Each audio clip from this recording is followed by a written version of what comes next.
नमस्कार साथियों, स्वागत है आपका अपने परिवार प्रकाश क्लासेस में। आज मैं आपके लिए हिंदी का मॉडल पेपर लेकर आया हूं, जो आगामी एग्ज़ाम जहां जहां हिंदी पूछी जाती है वहां के लिए बहुत ही इम्पोर्टेंट होने वाली वीडियो है। वीडियो को पूरा देखें। अगर वीडियो पसंद आए तो वीडियो को लाइक करें और ज़्यादा से ज़्यादा लोगों तक शेयर करें और चैनल को सब्सक्राइब कर लें, जिससे कि हर एग्ज़ाम की तैयारी मैं फ्री में कराऊंगा और ये आप तक पहुंच पाए और ज़्यादा से ज़्यादा इस परिवार को बनाने में मदद करें। चलिए तो स्टार्ट करते हैं। पहला क्वेश्चन आपकी स्क्रीन पर। पहला क्वेश्चन कहता है कि स्थान के आधार पर बताइए कि मूर्धन्य व्यंजन कौन से होते हैं। आपसे कौन से व्यंजन पूछा गए हैं साथियों? मूर्धन्य व्यंजन पूछे गए हैं। तो मूर्धन्य व्यंजन क्या होते हैं? जो हमारे मूर्धन्य से पूछे जाते हैं। मूर्धन्य क्या होता है? हमारी दांत और तालू, यानी जो अंदर गले में अंदर होता है उसके बीच का भाग, ये हमारा क्या कहलाता है? तालू। ठीक है। तालू से कौन कौन से बोले जाते हैं? गा और घा की बात करता हूँ तो ये कंठ से बोले जाते हैं साथियों। ठीक है। पा और फा ये ओष्ठ से बोले जाते हैं। कहाँ से? ओष्ठ से बोले जाते हैं। जा और झा ये आपके तालू से बोले जाते हैं। फिलहाल डा और ढा जो हैं आपके कहाँ से बोले जाते हैं साथियों? यही आपके मूर्धन्य व्यंजन कहलाते हैं। ठीक है।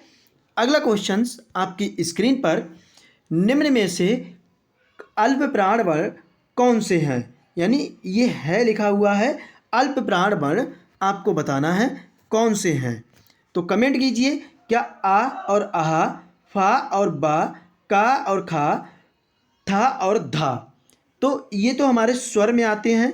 ठीक है साथियों। हम अल्प प्राण की बात करते हैं। हमने बताया आपको स्पर्श व्यंजन कितने वर्गों में डिवाइड होता है? 5 वर्गों में। एक आता है आपका का वर्ग। ठीक है। फिर आता है आपका खा वर्ग। एक मिनट समझाता हूँ मैं सही से आपके लिए। जैसे का वर्ग में का, खा, गा, घा और अड़ा। ठीक है साथियों। ये पहला वर्ग, दूसरा वर्ग, तीसरा वर्ग, चौथा वर्ग और ये आता है आपका 5वां वर्ग। ठीक है। ये 5 वर्ग होते हैं। तो इसमें ऐसे ही चा वाला आता है, चा, फिर टा वाला आता है, ता वाला होता है और एक पा वाला होता है। ठीक है। तो इसमें पहला वर्ग और तीसरा वर्ग और 5वां वर्ग। ठीक है। यानी पहला, तीसरा और 5वां वर्ग ये आपके अल्प प्राण आते हैं। ठीक है। और दूसरा और चौथा वर्ग आता है आपका महाप्राण। ठीक है साथियों। कौन सा आता है? महाप्राण। यानी पहला वर्ग देखिए, का आ रहा है, का किस में है? इसमें है। फिर खा आ रहा है, खा दूसरे में आता है। फिर गा किस में आता है? तीसरे में। यानी तीसरे में आता है गा। तो हमारा आंसर क्या हो जाएगा? राइट, यानी सी राइट हो जाएगा। यानी ठीक है साथियों, समझ गए होंगे। यानी पहला, तीसरा और 5वां वर्ग जो हमारा होता है वो अल्प प्राण कहलाता है। अगला क्वेश्चन, नासिक, निम्न में से नासिक व्यंजन कौन से हैं? अब आपको नासिक व्यंजन बताना है। यानी नासिक व्यंजन जो होता है वो वर्ग का 5वां अक्षर, 5वां अक्षर जो होता है वो नासिक वर्ग होता है। जैसे डा, उआ, टा, ठा, डा, ढा, अड़ा। ठीक है। फिर उसके बाद ता, था, धा, ना। फिर उसके बाद आता है पा, फा, भा, मा। ये 5वें वर्ग में आते हैं। तो 5वें वर्ग में ये नाक से बोले जाते हैं। तो इसमें से ऐसा कौन सा है जो नाक से बोले जाने वाला है? तो उआ आया। ये मैंने बताया ना साथियों। तो उआ एक ऐसा व्यंजन है इसमें जो नाक से बोला जाता है। अगला क्वेश्चन, हिंदी वर्णमाला में अयोगवाह वर्ण कौन से होते हैं? अयोगवाह वर्ण स्वर के साथ में आते हैं। स्वर जो आपके होते हैं साथियों, छोटा, बड़ा से लेकर के कहाँ तक होते हैं? अव तक। ठीक है। अब आपके अंग बचा एक तो, और एक बचा आपका आहा। तो ये आपके जो होते हैं वो अयोगवाह वर्ण कहलाते हैं। ठीक है साथियों। अगला क्वेश्चन, निम्न में से बताइए कि किस शब्द में द्वित्व व्यंजन है। यानी द्वित्व व्यंजन का मतलब क्या है कि किसी शब्द का किसी भी वर्ण का रिपीटेशन हो जाना। यानी जैसे मैंने कहा ला ला, ठीक है, ये रिपीट हो गया। जैसे न न रिपीट हो गया। जैसे चा चा, तो ये रिपीट हो गया। तो ये क्या है, द्वित्व व्यंजन है। अब मैं एग्जांपल समझाता हूँ। जैसे बच्चा, डबल चा आया। चच्चा, डबल चा आया। तो ये हमारे क्या हैं, द्वित्व व्यंजन है। यानी दिल्ली ही एक ऐसा शब्द है जिसमें से ये रिपीटेशन हुआ है। ठीक है, तो इस क्वेश्चन का राइट आंसर डी हो जाएगा। अगला क्वेश्चन क्या है, निम्न में से कौन सा घोष वर्ण होता है। एक होता है अघोष और एक होता है सघोष वर्ण, यानी सघोष या घोष वर्ण। मैंने अभी आपको बताया पहला वर्ग, दूसरा वर्ग, तीसरा वर्ग और पांचवा, चौथा वर्ग और पांचवा वर्ग। ठीक है साथियों, तो अघोष वर्ण कौन से होते हैं। अघोष वर्ण जो होते हैं आपके पहला और दूसरा अघोष वर्ण होता है। कौन सा, अघोष वर्ण होता है। 3 और 4 और 5 जो बचे होते हैं वो आपके घोष वर्ण होता है। ठीक है, घोष या सघोष वर्ण होता है। फिलहाल खा आपके दूसरे नंबर पे आता है, तो ये आपका अघोष है। टा ठा ये भी दूसरे नंबर पे आता है, अघोष है। माँ पाँचवें नंबर पे आता है, ये आपको बताना है। चा पहले नंबर पे आता है, तो ये अघोष है। फिलहाल माँ जो है पाँचवें नंबर पे, और पाँचवें नंबर वाला किस घोष वर्ण कहलाता है। ठीक है साथियों, अगला क्वेश्चन कौन सा अमानक वर्ण है। अमानक वर्ण आपको बताना है। जो मानक नहीं है तो वो हमारा एक भा है। ठीक है, अगला क्वेश्चन साथियों, अगला क्वेश्चन क्या कहता है, हिंदी में मूलतः वर्णों की संख्या कितनी है। ये है लिखा हुआ है, थोड़ा मिस्टेक हो गया है, सॉरी। हिंदी में मूलतः वर्णों की संख्या कितनी है, क्या 50, क्या 51, 52 या भैया 53। तो ये सभी को पता है कि हमारे हिंदी में वर्णों की संख्या 53 है। ठीक है साथियों, आशा करता हूँ समझ में आ रहा होगा।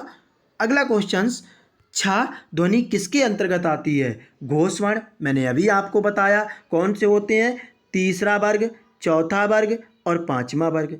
मूल स्वर कौन कौन से होते हैं, आ, ई, उ और ऋ। ठीक है साथियों, ये आपके मूल स्वर होते हैं। तालव्य जो तालु से बोले जाते हैं, जो चा वर्ग आता है।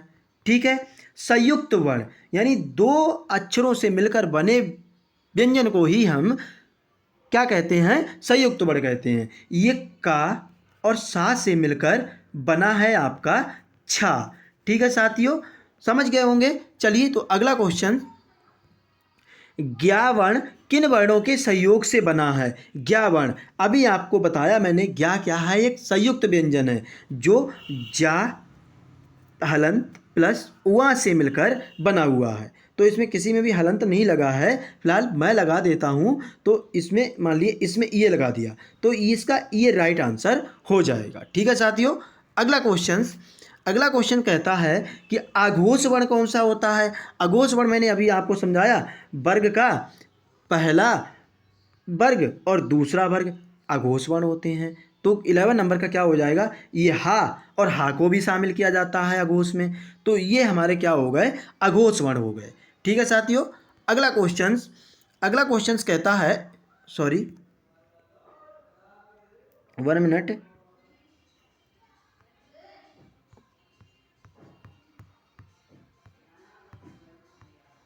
एक मिनट साथियों।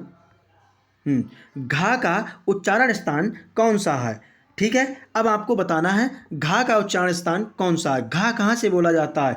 देखिए मैं आपको समझाता हूँ। एक का वर्ग आता है, जो का आता है कंठ वर्ग, कंठ से बोला जाता है। चा वर्ग आता है, ये आपका तालु से बोला जाता है। ठीक है साथियों, फिर आता है टा वर्ग, ये मूर्धन्य होता है, मूर्धन्य। ठीक है, फिर उसके बाद आता है टा के बाद आपका कौन सा आता है, ता वर्ग। ता बोल के देखिए, जो दंत से आता है। ठीक है, दंत से बोला जाता है। फिर ता के बाद आता है पा वर्ग, जो पा वर्ग है आपका ओष्ठ से बोला जाता है। ठीक है, तो हमारा का खा गा घा यानी का के वर्ग में आ रहा है। तो का वर्ग हमारा किस में है, कंठ में, यानी राइट आंसर क्या हो जाएगा, डी हो जाएगा। ठीक है।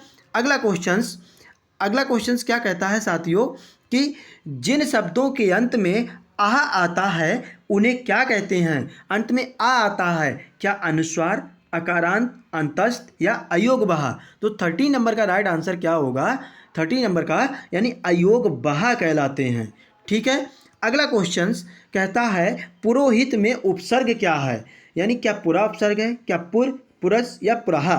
देखिए साथियों, उपसर्ग क्या होते हैं, किसी भी बे शब्द जो किसी शब्द में पहले जुड़ करके उस शब्द का अगर अर्थ चेंज कर दें, क्या भैया, अर्थ चेंज कर दें, तो वो हमारे उपसर्ग कहलाते हैं।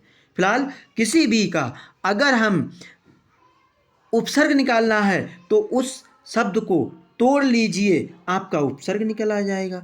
ठीक है। तो जैसे पुरः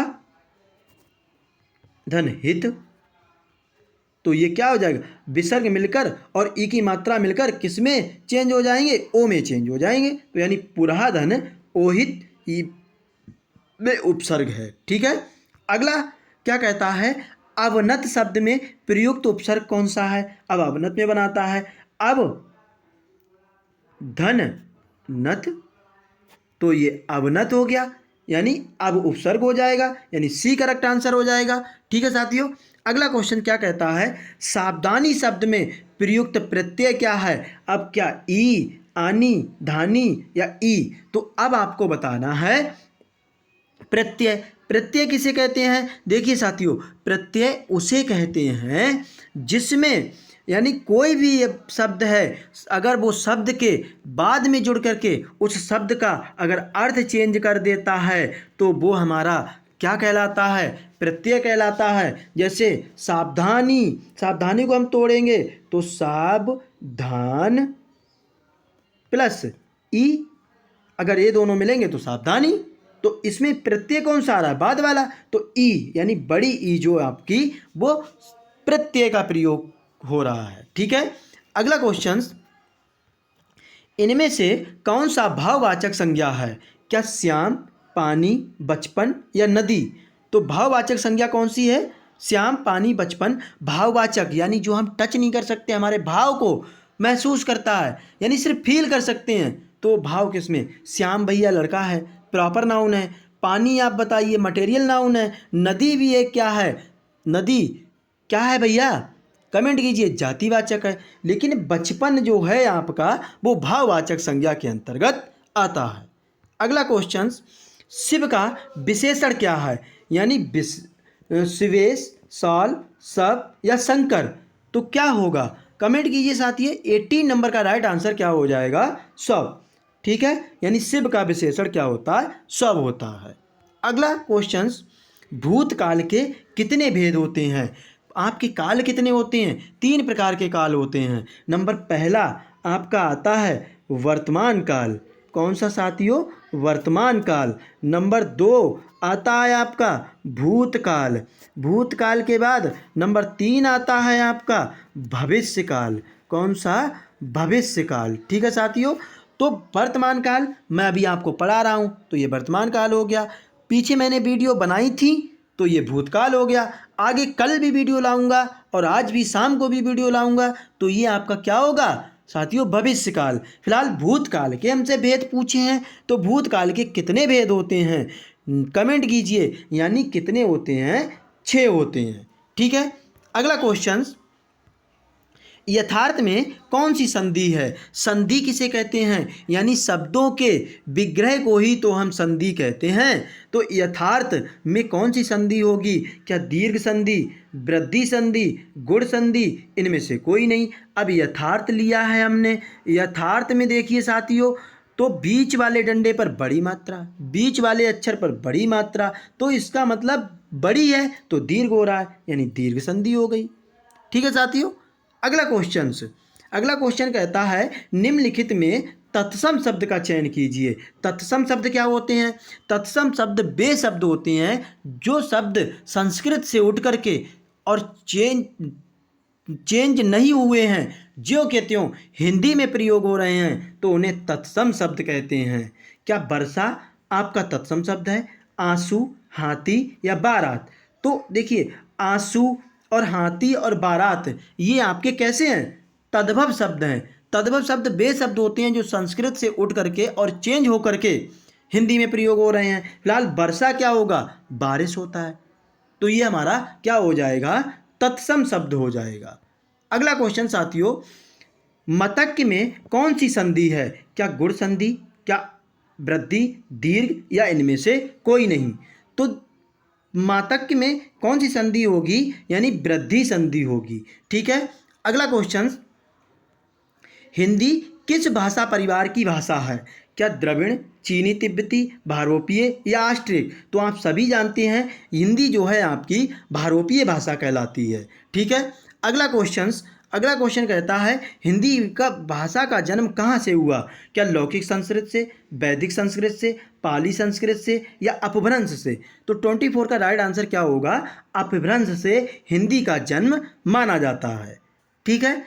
अगला क्वेश्चन, शुद्ध वर्तनी का चयन कीजिए, यानी कृपा जो आपका कैसे लिखा जाएगा, ऐसे, कृपा ऐसे, कृपा ऐसे या कृप ऐसे। तो 25 का राइट आंसर क्या होगा, यानी बी। आप सभी जानते हैं कृपा आपका ऐसे लिखा जाता है। अगला क्वेश्चन, जाके पाओ न फटे बिवाई, सो क्या जाने पीर पराई का अर्थ क्या है, जिसके ऊपर बीतती है वही जानता है, दूसरे के कष्ट को अनुभव करना, कठोर होना या दयालु होना। तो जिसके ऊपर बीतती है वही तो जानता है भैया। अब जिसकी बिवाई नहीं फटेंगी पैरों की तो वो क्या जानेगा दर्द को। ठीक है। तो 26 का राइट आंसर क्या हो जाएगा, जिसके ऊपर बीतती है वही जानता है। अगला क्वेश्चन साथियों, जस दूल्हा तस बनी बारात का अर्थ है, सभी साथी एक ही जैसे, संगठन में ही कार्य सिद्ध होता है, वेढ़ंगा होना या सुंदर वस्तु के साथ ही सुंदर वस्तु का मेल होना। तो 27 का राइट आंसर क्या होगा, जैसे साथी हों वैसे ही, जैसा मतलब सभी साथी एक जैसे ही होना, यानी एक जैसी ड्रेस पहनना, एक जैसे भाव करना, वही हमारा क्या होता है, जस दूल्हा तस बनी बारात। ठीक है साथियों। अगला क्वेश्चन कहता है कि बेइंसाफी में प्रयुक्त उपसर्ग है, यानी बेइंसाफी उपसर्ग, इंसाफ, इंसाफ। अगर इंसाफ में हम बे जोड़ दें तो ये बेइंसाफी हो जाता है। तो हमारा उपसर्ग कौन सा हो गया, बे उपसर्ग हो गया साथियों। ठीक है। अगला क्वेश्चन, बहाव शब्द में प्रयुक्त शब्द कौन सा है, बहाव प्लस आओ, बहाव। तो आओ क्या है, हमारा प्रत्यय है। ठीक है साथियों। अगला क्वेश्चन, पुरोहित में उपसर्ग है, तो पुराहा धन होहित, मैंने अभी समझाया, 30 का डी राइट हो जाएगा। अगला क्वेश्चन, किस शब्द में आवा प्रत्यय नहीं है, दिख प्लस आवा, दिख प्लस आवा, भुलावा में भूल प्लस आवा। ठीक है। लावा में क्या, ला कोई अर्थ है नहीं है, चढ़ावा में चढ़ प्लस आवा, यानी इनमें आपका क्या है भैया, उपसर्ग लगा हुआ है। क्या लगा हुआ है, उपसर्ग लगा हुआ है, लेकिन किसमें नहीं लगा है ये आपको बताना है। तो लावा में आपका उपसर्ग नहीं लगा है, यानी 31 का राइट आंसर सी हो जाएगा। अगला क्वेश्चन कहता है किस शब्द में आवा प्रत्यय नहीं है, अभी बताया, रिपीटेड हो गया, सॉरी इसके लिए। अगला क्वेश्चन, किस शब्द में उपसर्ग का प्रयोग हुआ है, क्या लाभदायक में, क्या अपनापन, क्या उपकार या पढ़ाई। तो उपधनकार, उपकार में ही तो आपका उपसर्ग लगा हुआ है। उप क्या है आपका भैया, कमेंट कीजिए। वेरी गुड, यानी 33 का राइट आंसर सी हो जाएगा। अगला क्वेश्चन, निम्न में से किस शब्द में प्रत्यय का प्रयोग हुआ है, विकल्प, धनिक, पुलक या अलक। तो धनिक, धन प्लस इक। ठीक है। तो इसमें हमारा क्या है, 34 में, यानी हमारा प्रत्यय प्रयोग हुआ है। ठीक है। अगला क्वेश्चन, निम्नलिखित में से किस शब्द में प्रत्यय लगा हुआ है, क्या सागर, जादूगर, नगर या इनमें से कोई नहीं। तो 35 में क्या हो जाएगा, सागर, अर प्रत्यय लगा हुआ है। ठीक है साथियों, अगला क्वेश्चन, किस शब्द में उपसर्ग का प्रयोग हुआ है? क्या उपकार में, पढ़ाई, अपनापन, लाभदायक? तो उपकार में आपका प्रत्यय प्रयोग हुआ है। अगला क्वेश्चन, निर्वाह में, ठीक है, अगला क्वेश्चन साथियों, अगला क्वेश्चन कहता है निर्वाह में प्रयुक्त उपसर्ग है, तो नी धन वाह, तो इसमें उपसर्ग कौन सा है? नी, यानी विसर्ग संधि है आपकी। तो किस शब्द की रचना प्रत्यय से हुई है? साथियों, आपने वीडियो लाइक नहीं की है, क्या वीडियो पसंद नहीं आ रही है? एक तो वीडियो में लाइक बनता है, और इस परिवार को बनाने के लिए आप अपना सहयोग दें। प्रकाश क्लासेस आपके लिए हमेशा तत्पर है। ठीक है साथियों, और वीडियो को ज़्यादा से ज़्यादा शेयर करें, चैनल को सब्सक्राइब कर लें। ठीक है, फिलहाल इस क्वेश्चन का राइट आंसर क्या होगा? किस शब्द की रचना प्रत्यय से हुई है? अभियोग, अपमान या व्यायाम, या इनमें से कोई नहीं? तो इनमें से किसी में भी भैया आप प्रत्यय नहीं लगा हुआ है। अगला क्वेश्चन कहता है चिरायु शब्द में प्रयुक्त उपसर्ग क्या है? तो ची धन आयु, तो इसमें विसर्ग संधि है। फिलहाल ची जो आपका क्या है? उपसर्ग लगा हुआ है। अगला क्वेश्चन क्या कहता है? किस शब्द में उपसर्ग नहीं है? पराधन जय उपसर्ग है। ओढ़ना में बताइए, अपवाद में बताइए, प्रभाव में बताइए। अपवाद, प्रभाव, पराजय इसमें सब में है, लेकिन आपका ओढ़ना में कोई भी आपका उपसर्ग नहीं लगा हुआ है। अगला क्वेश्चन साथियों, इनमें से कौन सा शब्द समूहवाचक प्रत्यय नहीं है? यानी लोग, प्रेस, वर्ग या गण, तो ऐसा कौन सा नहीं है जो समूहवाचक के अंतर्गत आता है? तो 41 में क्या होगा? प्रेस जो है लोग भैया समूह होगा, वर्ग भी समूह होगा, गण भी समूह होता है, लेकिन प्रेस का कोई एक समूह नहीं होता है। अगला क्वेश्चन है पवित्र में प्रयुक्त संधि का नाम क्या है? पवित्र, देखिए साथियों, क्या गुण संधि, अयादि संधि, वृद्धि संधि? अगर कोई भी शब्द लिखा है, अगर बीच में आपका या, रा, ला, वा यानी अंतस्थ व्यंजन आ जाएं, तो वो आपका अयादि संधि के अंतर्गत आता है। तो इसमें कौन सा होगा? अयादि संधि। ठीक है, वेरी गुड। अगला क्वेश्चन, निम्नलिखित में से तत्सम शब्द का चयन कीजिए। तत्सम शब्द कौन सा होता है? अभी मैंने पीछे बताया, जो संस्कृत से उठ करके ज्यों के त्यों हिंदी में प्रयोग हो रहे हैं। खेत, क्या अजीब, उद्गम या कोर्ट? तो 43 का राइट आंसर क्या होगा? यानी उद्गम। Very good. अगला क्वेश्चन साथियों, पाठशाला किस प्रकार का शब्द है? क्या रूढ़ शब्द, क्या योग रूढ़, क्या यौगिक, या इनमें से कोई नहीं? रूढ़ शब्द वो होती हैं जिनके टुकड़े ना किए जा सकें, जैसे नाक, नाक का टुकड़े नहीं कर पाएंगे, अगर टुकड़े करेंगे तो कोई अर्थ नहीं निकलेगा। योग रूढ़ शब्द क्या होते हैं? जितने भी शब्द बहुब्रीहि समास होते हैं, यानी बहुब्रीहि समास होते हैं, वो आपके क्या कहलाते हैं साथियों? वो आपके योग रूढ़ शब्द कहलाते हैं। और यौगिक शब्द क्या होते हैं? जिन शब्दों की संधि हो सके उन्हें हम क्या कहते हैं? योग रूढ़ शब्द कहते हैं। जैसे बहुब्रीहि समास, दशानन, दशानन क्या है आपका? योग रूढ़ शब्द है। यौगिक, विद्यालय, पाठशाला, तो ये आपके क्या हैं? 44 का राइट आंसर क्या हो जाएगा? यौगिक शब्द हो जाएगा। अगला क्वेश्चन, का वर्ण किसके योग से बना हुआ है? तो का आपका का प्लस हलंत से बना है, यानी का प्लस आ। कोई भी व्यंजन है उसमें आ जो है उस व्यंजन को पूरा करता है, और ये हलंत का मतलब होता है का जो है आधा है। तो इसका मतलब इस क्वेश्चन का राइट आंसर डी हो जाएगा। अगला क्वेश्चन, ऊष्म और संयुक्त किसके प्रकार हैं? व्यंजन, स्वर या एवं भी दोनों? तो ये 46 का राइट आंसर क्या होगा? यानी ये ऊष्म व्यंजन और संयुक्त व्यंजन जो व्यंजन का प्रकार है। अगला क्वेश्चन, स्पर्श व्यंजन कितने प्रकार के होते हैं? स्पर्श व्यंजन मैंने अभी आपको बताया कौन कौन से होते हैं। का से लेकर मा तक, का वर्ग, ठीक है, फिर आपका चा वर्ग, टा वर्ग, ता वर्ग, पा वर्ग। ठीक है, तो ये का से लेकर के मा तक आपका कितने होते हैं? 25 होते हैं। अगला क्वेश्चन, सा कौन सा व्यंजन है? ऊष्म व्यंजन, संयुक्त व्यंजन, अंतस्थ व्यंजन या स्पर्श व्यंजन? अंतस्थ व्यंजन आपके कौन से होते हैं? या, रा, ला और वा। संयुक्त व्यंजन छ, त्र, ज्ञ और आपका स्र। ठीक है, समझ गए साथियों। स्पर्श व्यंजन आपके मैंने अभी बताया, का से लेकर के माँ तक। और ऊष्म व्यंजन आपके होते हैं सा, सा, सा, ठीक है, और हा।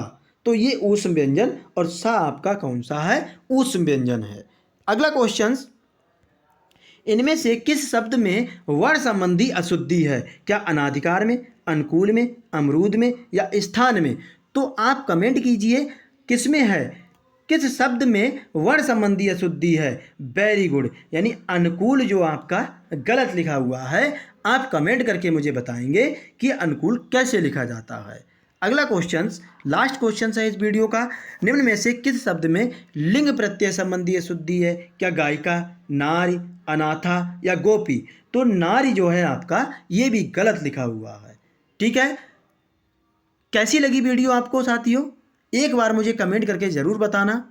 अगर वीडियो पसंद आई हो तो वीडियो को लाइक करें, शेयर करें और चैनल को सब्सक्राइब कर लें। हर एग्ज़ाम की आपकी फ्री में तैयारी होगी और ज़्यादा से ज़्यादा लोगों को जोड़ने की कोशिश करें और अपना सहयोग मुझे देते रहें और हर क्लास आपके लिए मिलती रहेगी। जय हिंद साथियों।